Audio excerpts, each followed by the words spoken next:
Bizrat Hashem Chevra, the most beautiful song in the world. Noam Korisky, courtesy of Noam Korisky, sent it to me last night, and I couldn't stop, singing it, listening to it today. And I think it's like the 101st time I'm listening to it. Bizrat Hashem. Tefillah b'Shem Kol Yisrael, guys, it's Shabbos, less than 24 hours. We all know 45 days until Hanukkah. We need to bring the energy, the intensity, like we see with Moshe Schiff's cooking. There's nothing better than what Moshe Schiff is doing right now. Literally preparing for Shabbos. Oh, Chevra, we just got a holy Yid on. The Rebbe's on. The Rebbe is on. The Rebbe is on. Baruch Hashem. Chevra b'Shem Kol Yisrael. Help me judge myself, Ribbana Shalom. Help me achieve a state of calm concentration every day so that I'll be able to examine myself carefully and not weigh my various activities and involvements for myself. Let me decide if it is right for me to spend my days acting the way I do. God forbid. Bezrat Hashem Chevra, we should have clarity each and every day. Tefillah b'Shem Kol Yisrael for the people who need it, for the people who need a refuah. Pesach Uvnei ben Yosef Asara Bracha Bas Yehudis Miriam Dodi Bas Chami Yochev Yona Bas Basia. And this extends obviously to the rest of the world for every single person who needs a physical, spiritual refuah. I want to open up with a story that I heard months ago. I hope I'll be telling it the right way, but who knows? We don't ever know. You never know. You never, ever know. But what we do know is that back in the time, in the 1800s, schleppers wasn't so simple to get a Shabbos meal. The people who were walking the streets, who were living on the streets, were never invited out, never initiated and tried finding a meal. They were just on the street, and if a holy Yid came up to them right before Shabbos, invited them in their house, Gewalt, they gave him food, that's even more Gewalt. But we all know Rav Eli Melech of Lezhensk and Rav Zusha, they always had meals. They were always set up with meals. And they were schleppers, they were considered schleppers, even though they were the biggest tzaddikim of all time. Alana, unreal. So one Shabbos, the Maggid of Mezrich goes up to Rav Melech and Rav Zusha, and I think, if I remember correctly, the Maggid of Mezrich would set them up for meals every single Shabbos. He said, this week, you guys are going to be split up. Rav Melech, you're going to go to this person's house, and Rav Zusha, you're going to go to this person's house for Shabbos. And the family that Rav Melech was going to was an ordinary family. had money, had a Gavaldic Shabbos, ton of food, 15 courses, Zmiros, the whole thing. Very comfortable Shabbos Menucha. Or Reb Zusha, on the other hand, oy vey. He went to a shoemaker's house. A shoemaker that was considered a schlepper, that was considered simple, that was considered poor, didn't have money, didn't know what he was getting himself into, Reb Zusha. So he goes up, goes to the address in the middle of the woods, already sketchy, already weird, pulls up to the house, this little hut, knocks on the door. Reb Zusha is kind of nervous, but he's also excited because he's Reb Zusha. And you know the little window, the little circle in the door. So the shoemaker looks through the little circle. He's like, who's here? And Reb Zusha is like, Zusha. So the shoemaker already knew. He's like, oh my gosh, not again. I don't deal with people like you. I don't deal with the Hasidim who daven for 4 hours at a time, who eat for 10 hours and take tiny bites in their food, who sleep so little. You're not coming for Shabbos. And Zusha's like, no, I promise you. I'll do whatever you tell me to do. I was sent here for Shabbos. However long you daven for, even if it's for a couple of minutes, I'll daven for a couple of minutes. If you eat in 2 minutes, I'll eat in 2 minutes. I'll do whatever you want me to do. I promise. So the guy said, okay, welcome. Opens the door. Zusha's getting ready for Shabbos. And they go to shul together. Reb Zusha has his preparations, has his achana for each time he prays. And by the time he was maybe done or in the middle of his preparations, shul was already over. 2 seconds. 2 seconds the shul went. Friday night davening. Zusha was like, what? What? How's that even possible? 2 seconds? So Zusha was like, okay, I promised the shoemaker that I'll follow his rules. Gewalt. They go back to the house. And Reb Zusha is getting all ready for the meal. You know, he still has his preparations. He's pumped for the singing, for Kiddush, right? And he's closing his eyes for Kiddush. And they're already at the meal. The meal is like already begun. By the time Reb Zusha sits down, it's already over. 2 seconds again. Doesn't make sense what's going on. All these preparations that Zusha is accustomed to, by the time he's done with them, it's over. Mamish over. Reb Zusha's like, this is just getting weird. What's going on here? So he still told himself that he promised the shoemaker that he would abide by his rules. The next morning, they wake up for shul, again, 2 seconds. Lunch happens. And the shoemaker invites him over. It was a really nice meal. Talk quickly, quick conversations, nothing really deep. It was time for benching. They benched. The meal was over. And the shoemaker said, I'm going to sleep. So Rav Zusha was like, maybe I'll close my eyes for a little. Mamish closed his eyes for 5 minutes. Came downstairs. The shoemaker was gone. The shoemaker was gone. Was not in the house. Rav Zusha was so confused. What? I slept for 5 minutes, for 10 minutes, and the guy's already gone. How is this even possible?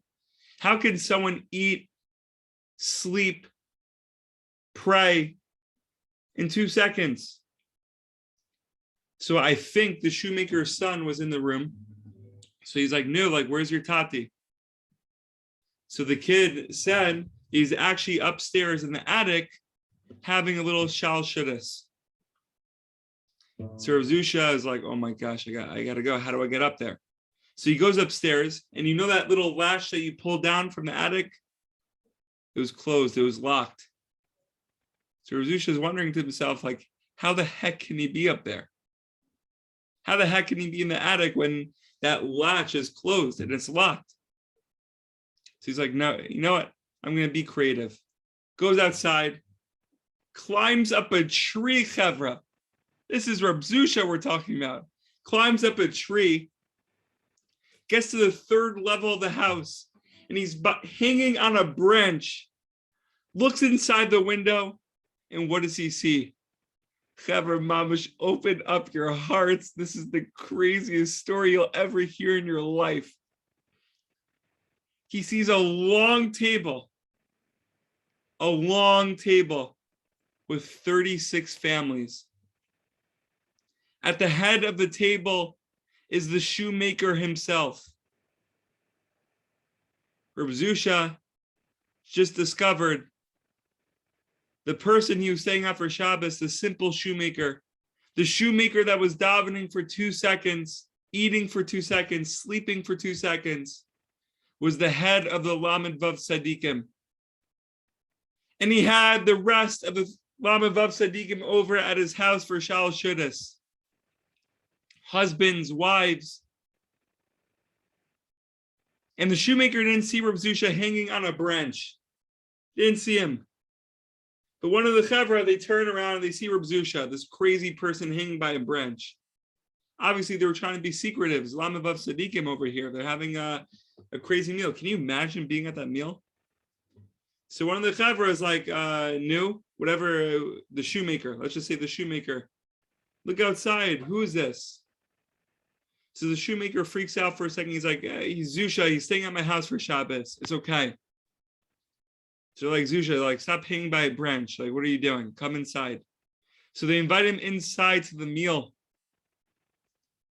And the shoemaker says, whatever is being discussed here is not in your world.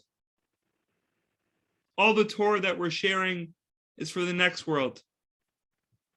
So you have to promise me that you're not going to say a word to anyone after the Shabbos. So Rav Zusha obviously absorbed all the Torah, Gavaldik. The next morning, Chavra, Sunday morning, he's a minion. Rav Zusha davened like he never davened before in his life.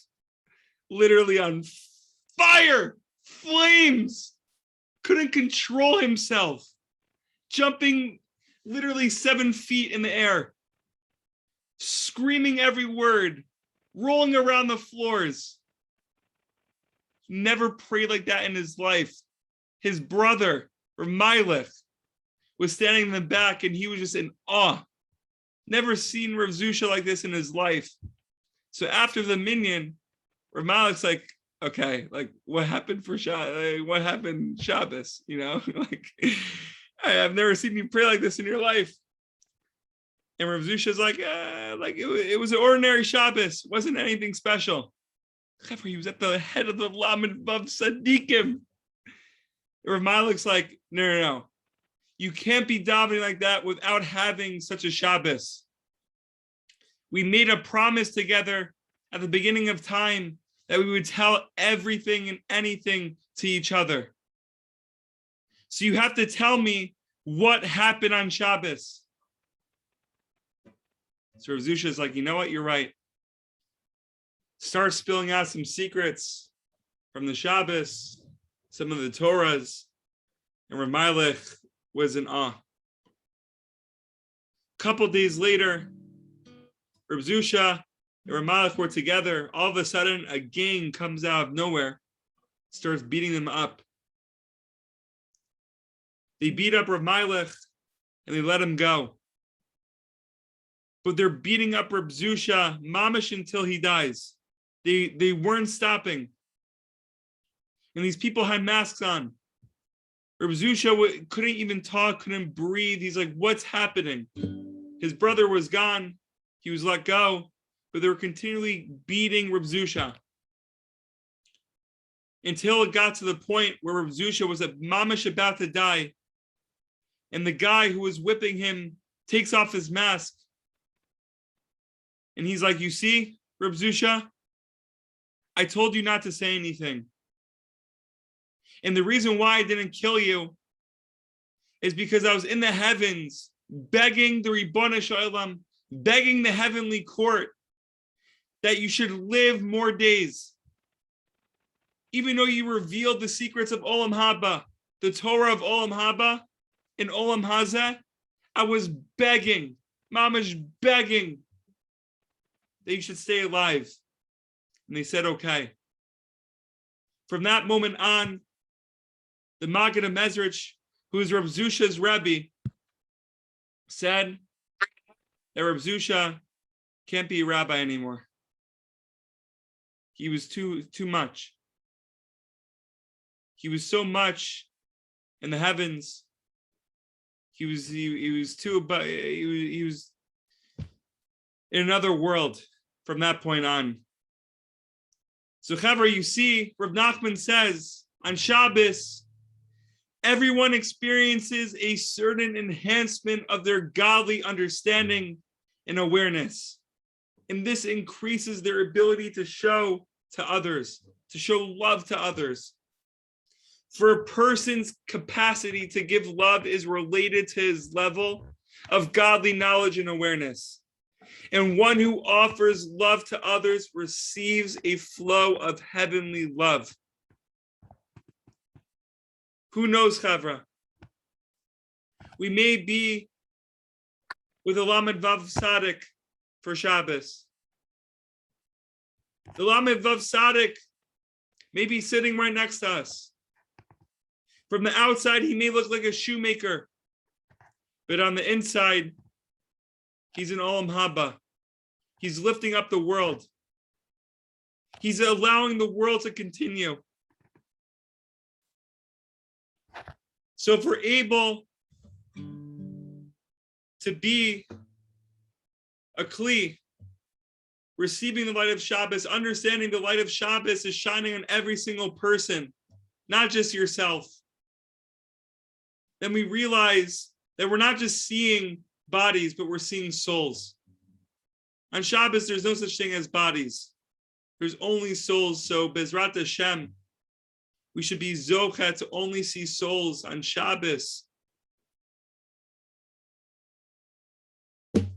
We all know Shabbos is 24/7. So throughout the week, the rest of our lives. And wow, may we be zocha to eat shal shudis with the shoemaker. Questions, comments, please feel free.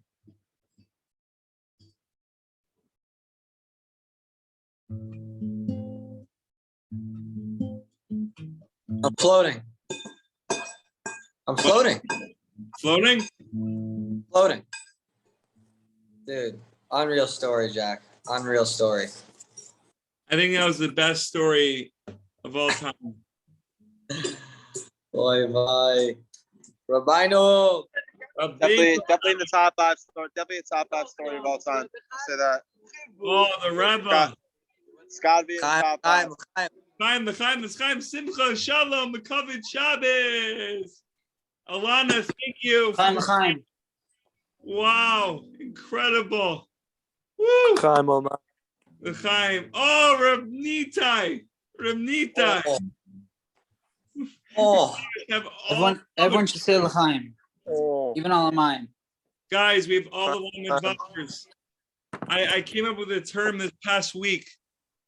I think it was either Adam Arishon came into Minyan. It was Adam or someone else, and I was like, oh, he's such a Vavnik. We just have to start using, oh, he's such a Vavnik. Nothing else. Lamed Vav Sadikim, Vavnik. Bezrat Hashem. We should acquire that term and use it. Samson, you have anything to add? Only one thing. That is, I love you all. Oh, Rosala, you got the strumming going. No. Oh, the rabbis. Shabbos. Yismecho b'malchut.